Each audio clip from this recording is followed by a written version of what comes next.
This is the post activity for my leading video. I chose to do the option of assessing the effectiveness of professional development on your campus with interviews with teachers and people on campus.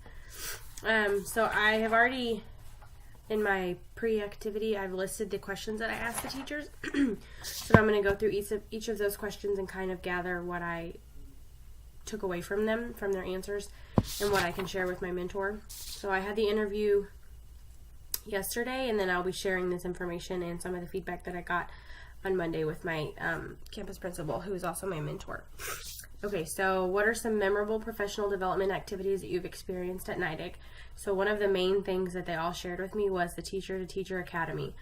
So that is where teachers on campus are the presenters for professional development. So we spend like half a day on campus, and different teachers in their classroom share any strategies they have, guided reading, guided math, science experiments, any kind of lesson, activity, project, anything that they think is going well in their classroom, and then they teach it. It's the professional development for the other teachers, and we can sign up and go and watch our peers and see their strengths, and then we can take it back to our classroom.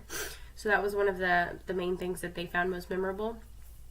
They said this was most memorable because they can actually talk to the person. So when you're at a professional development, like a conference or something, it's kind of hard to talk to the presenter directly, and then you go home and they're not always there as a resource. But if you are at a teacher-to-teacher academy, and then the next day you forgot, or you need a real quick question, or you want to ask them about something, they're down the hall, or they're right next door. So it's a lot easier to get feedback and learn more from them because they're always there. Let's see, what else did they say? Yeah, they just say it's worth it learning from other teachers, and it's free because we're all just working together for our professional development day. Another one was the 3-day Leader in Me training that someone has attended that was Leader in Me for our campus, and we all went to a 3-day training for that. All right, question 2. Did you have a say in the professional development activities you participated in? So for the last few years, they said yes. At the Teacher-to-Teacher Academy, they were able to pick who they wanted to go watch, which presenters, which activities, which subjects they wanted to learn more about. So they said at a campus level, yes, they have a say in what they want to do, but if it's like district-wide, they just go wherever the district has assigned them, so they don't always have a say. Number 3, how did you go about choosing what you needed? One of them said that they work with their struggling kids, and whatever their kids are struggling with, they know that's a struggle for them as a teacher, so they need to work towards that. If they have a wide range of kids in their classroom, like some really high need RTI students and then some GT students, and it's kind of hard to meet all of those needs at once, so they like to learn more about that, of how to meet the needs and differentiated instruction. Does your administration take your suggestions into consideration when setting up PD days? So we kind of answered that one already. If it's campus-wide, they feel that they have a voice and they can tell the principal, I want to learn more about this, or I want to see this, and they can even like say, there's this conference coming up and I want to go to it, and the principal will make it happen and get the funds and subs for them and allow them to do things that they think they need. If it's district, they're using data, and like district-wide data, so maybe this one school's struggling with it and ours isn't, but we kind of all go together, whatever the district pulls us for. So this year they've spent a lot of time in guided reading, and some of the teachers in our interview said that's not really a weakness for them, and they feel good about guided reading, but it's a district initiative, so they had to go learn more about guided reading. How effective was the professional development opportunities at NIDIC? So for teacher to teacher, they felt they walked away learning something. They learned from their peers and had like something they could take with them. For the district-wide professional development, it's hard to get it going and implementing in your classroom if you don't have the presenter there, or if you spend the whole day there and then you go back to school the next day. You don't have a lot of time to make the required materials, or just different strategies you need materials and supplies for. You don't always have that available, and like sometimes I'll say you can order this textbook, and then on September 1st your membership will be open and you can use all of our materials. Well, by then you're just already in the mix of things, and it's not really convenient for you to have to go back and make things and get things prepared that they like a make and take professional development. Are there adequate opportunities provided for professional development?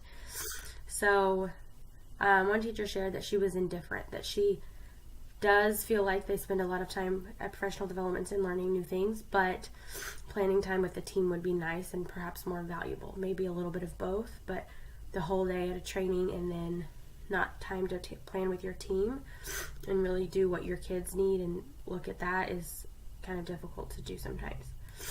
In what areas is professional development adequate and most beneficial? So they felt adequate in, science. So we have a science consultant that comes in and meets with teachers, and they said that they feel like she provides materials, she provides supplies, she has things ready for you to just make and cut out and get going with your class, not something you have to go dig around for on the internet and then print and then laminate. Like, this science consultant brings everything to you, so you sit through a training with her, but then she has all of the materials and resources ready to go for you. So that's really convenient.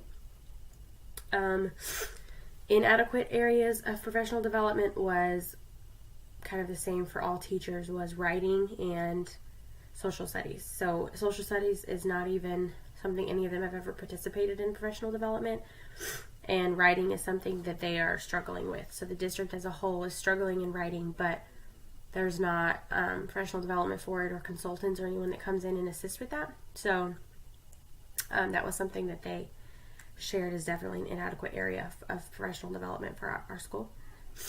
Disney's, I'm sorry. Okay. What degree of importance do the members place on professional development?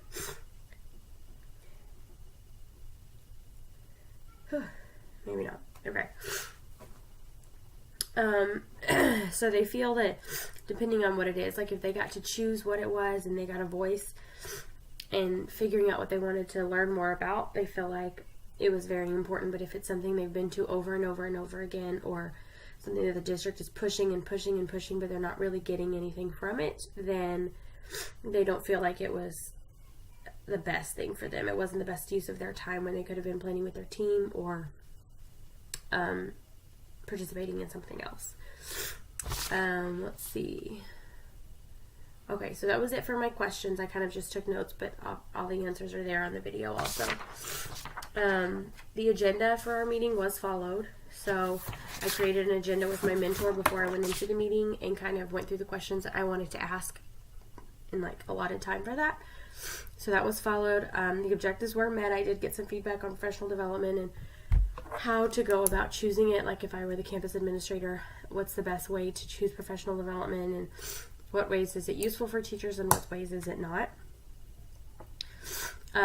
So what went well for my video, I think, was getting a really good kind of meter of where we are with professional development, and realizing that them choosing where they want to go or them having a say is definitely beneficial. Like the campus-wide professional developments, like the teacher to teacher, is a huge thing that I participated in last year, and I think it's really helpful, and I would definitely like to keep going with that if I was an administrator, and make it to where teachers can learn from their peers and someone that's down the hall or next door that you can utilize throughout the year. What would I change? I kind of had not a lot of variety of teachers. I had a first grade teacher, a third grade teacher, 2 fifth grade teachers, and a technology teacher. But maybe some grades in between, because I know writing was something that they said that they struggled in, but 4th grade is kind of the thing where writing is hit hard. So maybe having some 4th grade teachers in there would have given a little bit of different perspective on writing. Surprising information was that writing and social studies were such an inadequate area for professional development. They didn't feel like they were prepared in social studies and writing, and it was not really addressed, and their kids were struggling, and they were struggling teaching them, and they didn't really know the best way to help them. So that's something I could take back with to my mentor and let her know that this is an area that they don't feel they're prepared in. This will definitely transform my practice, and then I can keep in mind that teachers want to have a say, which we all know that, and it's not always possible to let them, can't please everybody, but it is better to, they know best what their students need or what they need to learn more about, so letting them have a say and pick different activities they want to participate in, I think is definitely something I will utilize, like the Teacher to Teacher Academy, where they can learn from other teachers in the school.